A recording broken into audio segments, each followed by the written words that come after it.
بسم اللہ الرحمن الرحیم۔ خوش آمدید۔ مجھے سزا کیوں؟ ایک کسان نے اپنے 10 کے 10 بچوں کو ایک قطار میں کھڑا کیا ہوا تھا اور ان سے تفتیش ہو رہی تھی کہ بتاؤ چھت پر رکھے ڈرم کو کس نے دھکا دے کر سیڑھیوں سے نیچے گرایا۔ کسی بچے نے کوئی جواب نہ دیا۔ کسان نے پھر زور دے کر پوچھا، ڈرم کو کس نے دھکا دے کر سیڑھیوں سے نیچے گرایا تھا؟ ایک بار پھر کسی نے جواب نہ دیا۔ کسان نے کہا، ٹھیک ہے، میں ایک کہانی سناتا ہوں۔ ایک تھا بادشاہ اور ایک تھا اس کا بیٹا شہزادہ۔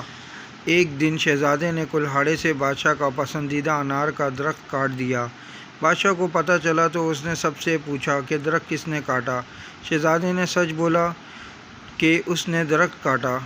بادشاہ اس کے سچ بولنے پر خوش ہوا اور اس کو کوئی سزا نہ دی اور اس کو معاف کر دیا۔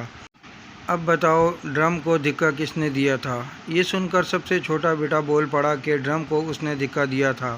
کسان نے آگے بڑھ کر بیٹے کو 2-3 تھپڑ لگا دیے۔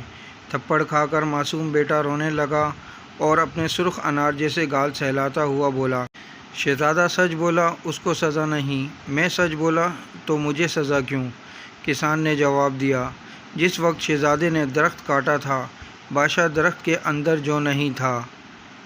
ویڈیو اچھی لگے تو لائک کریں، کامنٹس کریں، شیئر کریں اور میرا یوٹیوب چینل سبسکرائب کریں اور بیل آئیکن کے بٹن کو دبائیں تاکہ آپ کو اس طرح کی اچھی ویڈیو متواتر مل سکیں۔